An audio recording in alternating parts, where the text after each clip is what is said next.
किसान भाइयों जोहार। स्वस्थ धरा तो खेत हरा कार्यक्रम कृषि दर्शन में आप सभी किसान भाइयों का बहुत बहुत स्वागत है। जानकारी दिलवाने से पहले आइए आपको हम दिखाते हैं कृषि समाचार। नमस्कार, कृषि समाचार में आपका स्वागत है। मैं हूं मृदुला। आइए देखते हैं आज कृषि समाचार में क्या है खास। सिमडेगा के खुदरा मछली विक्रेता अनुदान पर ले सकते हैं स्टॉल। गढ़वा के मछली पालक ले सकते हैं सामूहिक दुर्घटना बीमा योजना से लाभ। गन्ना के बेहतर उत्पादन के लिए लगाएं उन्नत प्रभेद BO 147। अब समाचार विस्तार से।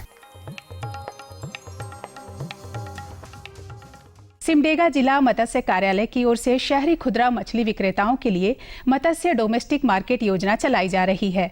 इस योजना के अंतर्गत शहरी क्षेत्र में हाइजेनिक कंडीशन में मछली के प्रसंस्करण एवं बिक्री के लिए सरकारी अनुदान पर स्टॉल उपलब्ध कराया जाएगा। स्टॉल की समेकित लागत 40,000 रुपये है। इसमें SC, ST, BPL और विकलांग श्रेणी लाभुकों को 95% और अन्य कोटि के लाभुकों को 90% अनुदान दिया जाएगा। इस योजना से लाभ लेने के लिए 23 सितंबर 2016 तक जिला मत्स्य कार्यालय सिमडेगा में अपना आवेदन पत्र जमा कर सकते हैं। गढ़वा में मछली पालन से जुड़े लोगों के लिए सामूहिक दुर्घटना बीमा योजना चलाई जा रही है। इस योजना के तहत गढ़वा जिला से कुल 5,000 लाभुकों का चयन किया जाएगा। बीमा के लिए निबंधित मत्स्यजीवी सहयोग समिति के सदस्य, निबंधित मत्स्यजीवी स्वावलंबी समिति के सदस्य, राज्य स्तर पर मत्स्य विभाग से जुड़े मत्स्य पालक, प्रशिक्षित मत्स्य कृषक, मत्स्य विक्रेता, मत्स्य बीज उत्पादक और मत्स्य मित्र जिला मत्स्य कार्यालय गढ़वा में 30 सितंबर तक अपना आवेदन पत्र जमा कर सकते हैं। जिन किसान भाइयों के पास सिंचाई की पर्याप्त सुविधा नहीं है, वे ऐसी फसलों की खेती करें जिसमें कम पानी की जरूरत होती हो। इसमें आप अमरूद, बेल, बेर और आंवला का फल बाग लगा सकते हैं। यदि अनाज वर्गीय फसल लगाना चाहते हैं तो दलहन लगाएं। झारखंड में साल दर साल जमीन का जलस्तर नीचे जा रहा है। ऐसी स्थिति में ऐसे विकल्प तलाशने होंगे जिससे खेती, किसान और हम जिंदा रहें। इन बिंदुओं के मद्देनजर उन फसलों की खेती करनी होगी जो कम पानी में भी बेहतर उपज देने में सक्षम हो। इन फसलों में किसान अमरूद, बेल, बेर, आंवला का फल बाग लगाएं और दलहन की खेती करें। किसान भाइयों, हमें ऐसे जगहों पर ऐसे फल पौधों का चुनाव करना पड़ेगा जो कि कम पानी में भी हो जाते हों। इनमें मुख्य रूप से है हमारे यहाँ प्रसिद्ध में अमरूद है, बेल है, बेर है, आंवला है। इनके अलावे आम भी कुछ कम पानी होता है, लेकिन इन सभी के बनस्पत हमको ज़्यादा पानी उसको लगता है। इनके अलावे में कुछ जो फसल हैं जो कि कम पानी में हो सकते हैं, दलहनी फसल, उनको लगाएंगे तो उससे भी हमको कम पानी में वो फसल हो जाएगी। शरदकालीन गन्ना की खेती के लिए किसान अक्टूबर महीने में बुआई का काम पूरा कर लें। झारखंड में गन्ना से ज्यादा उपज लेने के लिए अनुशंसित उन्नत प्रभेद BO 147 लगाएं। किसान भाई गन्ना की रोपाई में 2 आंख वाले 45 से 50,000 टुकड़े प्रति हेक्टेयर की दर से रोपें। बीज 30 सेंटीमीटर गहराई में रोपें। इससे कतारों के बीच 90 सेंटीमीटर की दूरी रखें। अच्छी उपज के लिए BO 147 नामक उन्नत प्रभेद लगाएं। ये लाल बिगलन रोग अवरोधी प्रभेद है और इसकी उपज क्षमता 1000 क्विंटल प्रति हेक्टेयर है। राज्य के किसान अपनी फसलों में दवा का छिड़काव करने के लिए कृषि उपकरण नैपसेक स्प्रेयर का इस्तेमाल कर सकते हैं। ये प्लास्टिक, पीतल या सफेद चादर का बना होता है। इसकी कार्य क्षमता 0.4 हेक्टेयर प्रतिदिन है। ये 10 से 12 लीटर की टंकी में उपलब्ध है, जिसका वजन करीब 7.5 किलो है। विशेष जानकारी के तहत आज हम जानेंगे भिंडी फसल में रासायनिक दवा के बिना बंधक और फल छेदक कीट के रोकथाम के उपाय के बारे में। किसान भाई भिंडी फसल लगाने के 30 से 35 दिन बाद अंडा परजीवी ट्राइकोडर्मा किलोनेस 1 से 1.5 लाख प्रति हेक्टेयर की दर से खेत में डालें। साप्ताहिक अंतराल पर ऐसा 4 से 5 बार करें। इससे भिंडी फसल में बंधक कीट और फल छेदक कीट नहीं लगता है। और अब एक नजर राज्य के 5 प्रमुख शहरों के मौसम के मिजाज पर। आज राज्य के 5 प्रमुख नगरों के अधिकतम और न्यूनतम तापमान कुछ इस प्रकार दर्ज किए गए। रांची का अधिकतम तापमान 28 डिग्री सेल्सियस और न्यूनतम 23 डिग्री सेल्सियस। जमशेदपुर का अधिकतम तापमान 31 डिग्री सेल्सियस और न्यूनतम 26 डिग्री सेल्सियस। मेदिनीनगर का अधिकतम तापमान 32 डिग्री सेल्सियस और न्यूनतम 25 डिग्री सेल्सियस। देवघर का अधिकतम तापमान 29 डिग्री सेल्सियस और न्यूनतम 25 डिग्री सेल्सियस और धनबाद का अधिकतम तापमान 30 डिग्री सेल्सियस और न्यूनतम 26 डिग्री सेल्सियस रहा।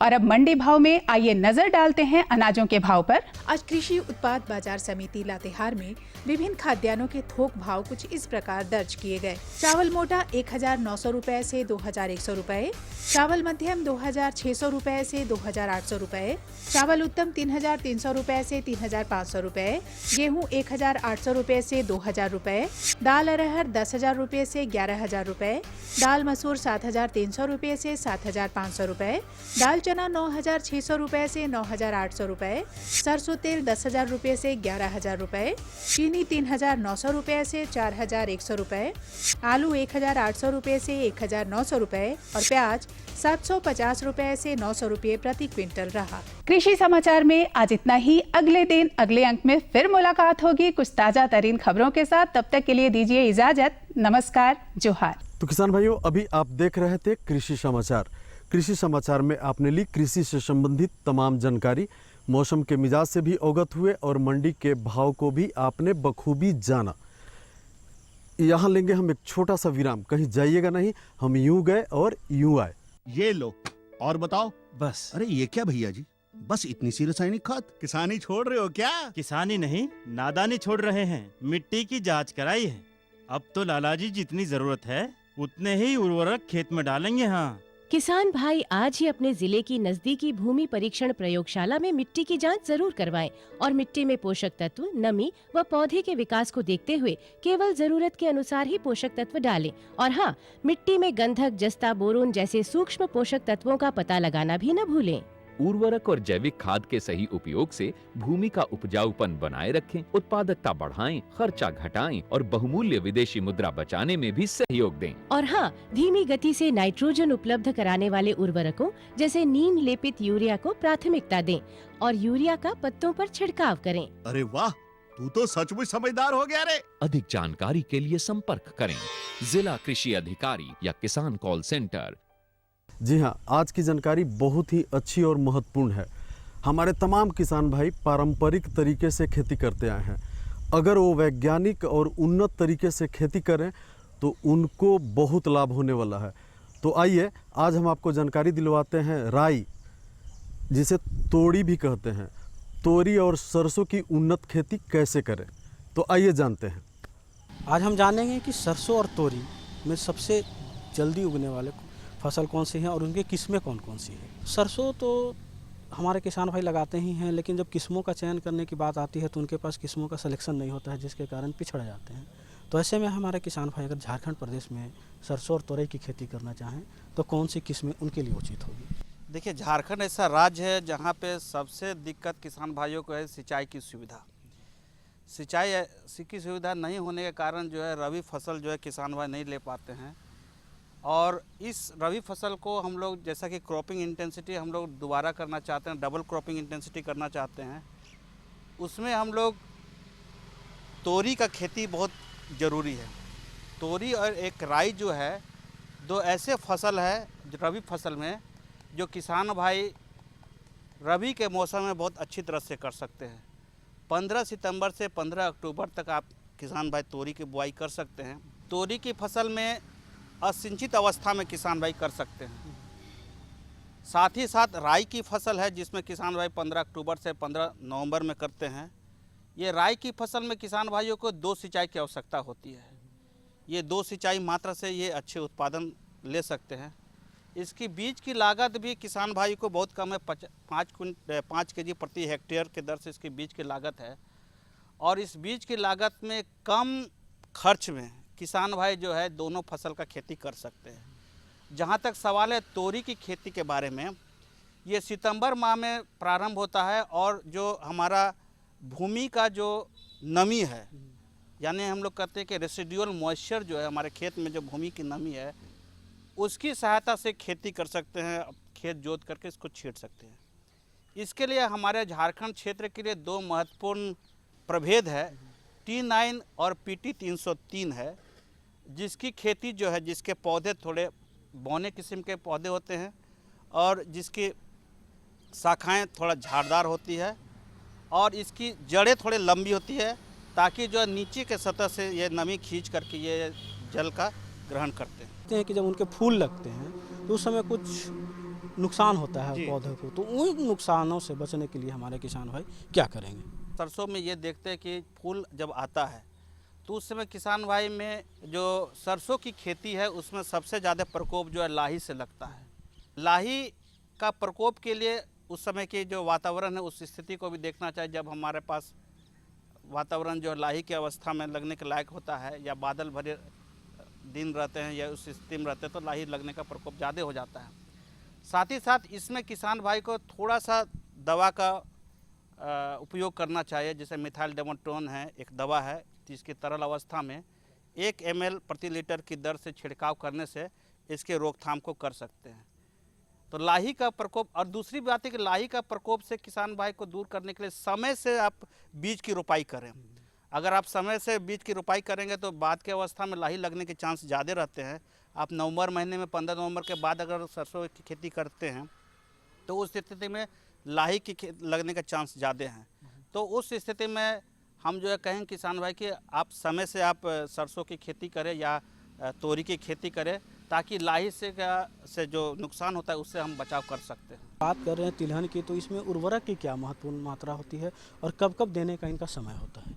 देखिए, जहाँ तक तोरी की बात है, जिसमें हम लोग जो है 50, 25, 25, 20 यानी कि 50 kg आपको nitrogen, 25 kg phosphorus, 25 kg potash और 20 kg आपको जो है सल्फर की आवश्यकता होती है प्रति हेक्टेयर की दर से।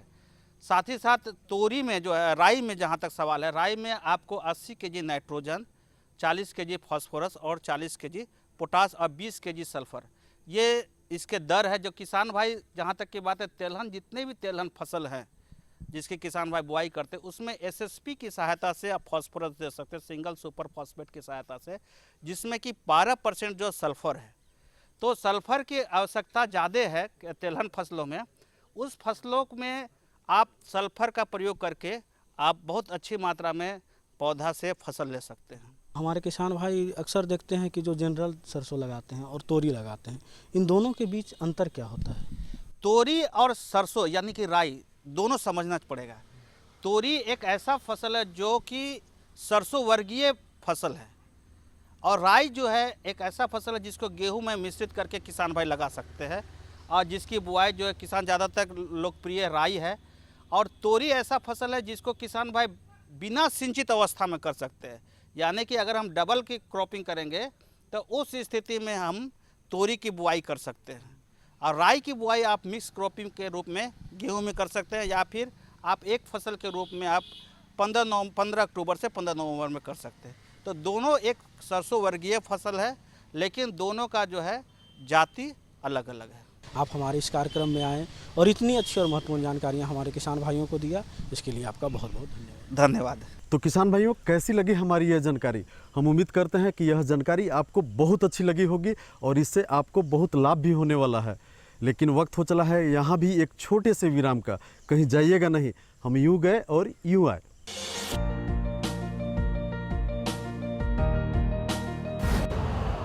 यूरिया का स्वदेशी उत्पादन 70 लाख टन बढ़ाने के लिए 6 उर्वरक संयंत्रों का उद्धार किया जा रहा है।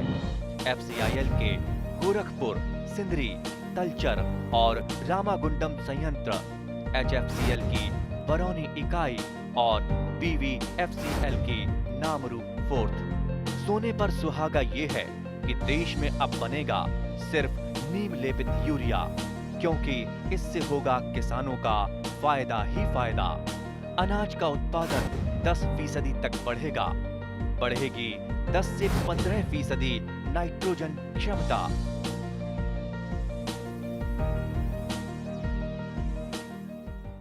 हमारी दूसरी जानकारी बहुत ही अच्छी और महत्वपूर्ण है। अगर आप खेती करते हैं तो अपने मिट्टी का पोषण बनाए रखें। इसके लिए ज़रूरी है कि आप समय समय पर मिट्टी की जांच कराएं, रासायनिक की जगह उर्वरक खाद का प्रयोग करें, यानी जैविक खाद का प्रयोग करें। इससे आपकी फसल अच्छी और उपज बढ़िया होगी और आपको लाभ भी होगा। इसके लिए क्या करें क्या नहीं करें, आइए विशेषज्ञ से जानते हैं। किसान भाइयों, हम अपने कार्यक्रम में आपको कई बातों की जानकारी देते हैं और आज इसी क्रम में हम आपको जानकारी देंगे कि मिट्टी का पोषण हम कैसे बनाए रख सकते हैं। और इस पर बात करने के लिए हमारे साथ वरीय वैज्ञानिक हैं डॉक्टर आर.के. सिंह साहब। सबसे पहले तो हमारे किसान भाइयों को ये बताएं कि उनको ये नहीं पता होता कि उनकी मिट्टी में क्या कमी है। पोषण का पता वो देख के कैसे लगा सकते हैं कि उनकी मिट्टी की स्थिति कैसी है? वैसे तो मृदा का जो पोषण है उसके लिए जो हमारी मिट्टी जाँच है वही उसकी एक प्रक्रिया है, उसके द्वारा हम लोग पता लगाते हैं। लेकिन वैसे देखो किसान भाई बहन हमारे ये पता लगा सकते हैं, जैसे कि मिट्टी अगर भुरभुरी है, थोड़ी अगर रंग की हल्की है, जैसे कि हमारे यहाँ पे लाल रंग की मिट्टियाँ पाई जाती हैं, तो उसमें हम लोग उससे ये पता लगाते हैं कि उसमें कार्बनिक पदार्थ की कमी है। और कार्बनिक पदार्थ की अगर कमी उसके अंदर है तो फिर उसके अंदर नाइट्रोजन की कमी होगी, पोटास की भी कमी होगी, और उसके अंदर जो है पानी को धारण करने की क्षमता भी कम होगी। और निश्चित रूप से जब पानी को धारण करने की क्षमता कम होगी तो उसकी उपजाऊ क्षमता भी कम होगी। तो ये उसके मुख्य ऐसे ये जो है किसान भाई हमारे उसको हाथ में भी लेके देख सकते हैं। जैसे कि हम जहाँ पे मिट्टी में खड़े हैं तो अब ये कुछ हल्की लाल और पीली जैसी मिट्टी है, तो हम इससे पता लगा सकते हैं कि इस मिट्टी में ऑर्गेनिक कार्बन यानी जिसको कार्बनिक पदार्थ कहते हैं, जिससे मिट्टी की उर्वरा शक्ति का पता चलता है, ये इसके अंदर कम है। लेकिन उसके बाद अगर बात करें कि उसको सप्लीमेंट के तौर पे क्या देना चाहिए, अभी सरकार का भी काफ़ी जोर है कि मृदा स्वास्थ्य कार्ड हमारे किसान भाई बनवाएं। तो सबसे पहले तो उनको ये जानना ज़रूरी है कि उनकी मिट्टी में क्या कमी है, तो उस कमी का पता वो कैसे लगा सकते हैं अगर जिला स्तर पर अगर बात करें तो? किसान भाई बहनों को मैं बताना चाहूँगा कि हमारे झारखंड में हर जिले में जिला कृषि कार्यालय के द्वारा, और जो किसान भाई हमारे प्रखंड में हैं वहाँ पे प्रखंड के कृषि पदाधिकारी से वो संपर्क कर लें और वहाँ पे वो अपनी मिट्टी का सैंपल उनको दे दें, और उसके द्वारा वो मिट्टी के सैंपल्स फिर कृषि विज्ञान केंद्र में आ रहे हैं और वहाँ पे उनका प्रशिक्षण और उनका जो है परीक्षण किया जाता है। और उसके बाद में एक कार्ड उनको उपलब्ध कराया जाता है, जैसे कि बच्चों का टीकाकरण का कार्ड होता है, बिल्कुल उसी तरह का एक कार्ड होता है। उसमें उनके करीब 11 से 12 पोषक तत्वों को हम लोग एनालिसिस करते हैं, उसका परीक्षण करते हैं, और उसके बाद उसमें सारे पोषक तत्वों को हम लोग उसमें लिख देते हैं। तो उसके साथ में सबसे महत्वपूर्ण बात यह है कि उस कार्ड में यही नहीं लिखा होता है कि कौन सा पोषक तत्व कम है कौन सा ज़्यादा है, उसमें हम लोग साथ में लाइन में हम ये भी लिखते हैं आगे कि ये वाला पोषक तत्व आपका कम है और इसको आप इसमें इस तरह की फसल लगाएं और इसमें इतना खाद, इतना रासायनिक खाद, ये सब इसमें डालें, यानी मात्रा भी लिखी रहती है। और उसकी रिकमेंडेशंस जिसको कहते हैं हम लोग, हमारा कहने का मतलब ये है कि जैसे उसमें कितना आप खाद डालें, कितना आप उर्वरक डालें और कौन सी फसल उसमें लगाएं, ये हम लोग सारा कुछ उसमें लिखते हैं। एक चीज़ और जानना चाहेंगे कि हमारे झारखंड के किसान भाई मिट्टी के हिसाब से फसलों का चयन नहीं करते, जिससे कि या तो फसल बर्बाद होती है या फिर मिट्टी का जो नेचर है वो बदल जाता है। तो मिट्टी के हिसाब से फसल का चुनाव कितना ज़रूरी है? बिल्कुल निश्चित रूप से अगर झारखंड के परिप्रेक्ष्य में अगर हम इस बात को देखें तो ये बिल्कुल एकदम निश्चित रूप से हमें जो है खेती और जो हमारी ज़मीन का जो प्रकार है उसके हिसाब से ही हमें फसलों का चुनाव करना चाहिए। और इस सब चीज़ों को मैं उदाहरण से एक एक करके मैं आप लोगों को समझाना चाहूँगा कि किसान भाई इस चीज़ को समझें। जैसे कि हम लोग मोटे तौर पे अपनी ज़मीन को 3 भागों में बांटते हैं जिसको किसान भाई जानते हैं, और वो हैं दौन 1, दौन 2, दौन 3, टाण और या फिर बारी टाण। इस तरह से ये 5 प्रकार हो जाते हैं। और भी किसान भाई हमारे बारी को भी फिर बांट देते हैं, लेकिन मैं आपको मोटे तौर पे बताना चाहूँगा कि जो दौन 1 खेत है जो कि निचला खेत होता है, जहाँ पे पानी हमेशा भरा रहता है, गर्मियों में भी पानी भरा रहता है, तो वहाँ पे किसान भाई बहनों को मैं बताना चाहूँगा कि वहाँ पे धान की खेती वो लोग करें दौन 1 खेत में।